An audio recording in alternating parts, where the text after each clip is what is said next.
Assalamu alaikum students. Today we are going to learn Arabic reading session 4.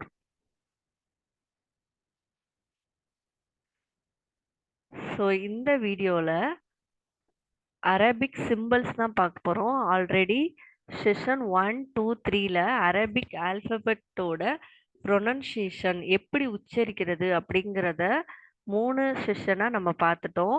So இந்த வீடியோல ஃபத்தஹு கஸ்ரு தம்முன்னு சொல்லக்கூடிய symbols தான் பார்க்க போறோம். ஓகேவா?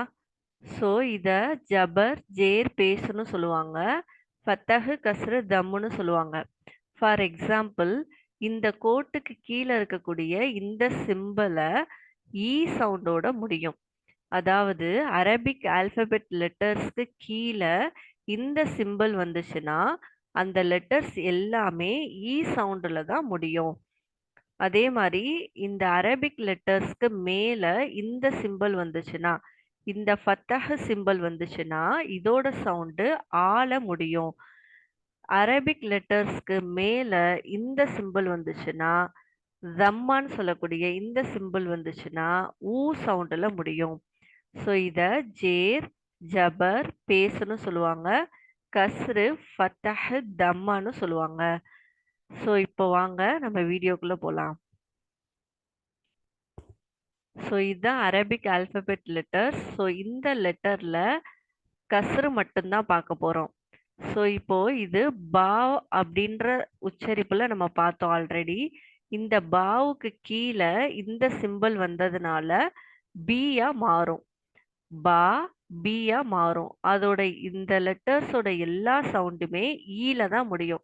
For example T, C, he, he. So எல்லா சவுண்டும் ஈல முடியுதா? ஸோ இந்த சிம்பல் வந்தாலே அரபிக் ஆல்பபெட்டோட எல்லா லெட்டர்ஸும் ஈல தான் முடியும்.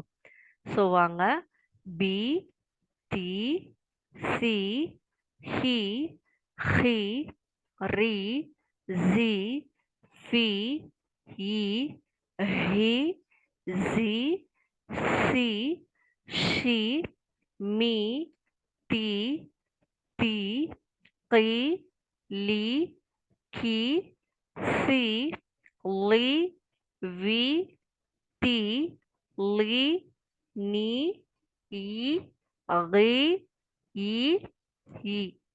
ஸோ இத பாஜேர், பி, தாஜேர், தி இப்படி ரீட் பண்றதுக்கு நீங்க ஷார்ட் ஃபார்மா இந்த மாதிரி ரீட் பண்ணீங்கன்னா வித்தின் 20 டேஸ்ல உங்களால அரபிக்கை ஃப்ளூயண்டா ரீட் பண்ண முடியும். ஸோ இதே மாதிரி வீட்டில் நீங்கள் ப்ராக்டிஸ் பண்ணுங்க. அஸ்ஸலாமு அலைக்கும் வரஹ்மத்துல்லாஹி தஆலா பரகாத்துஹு.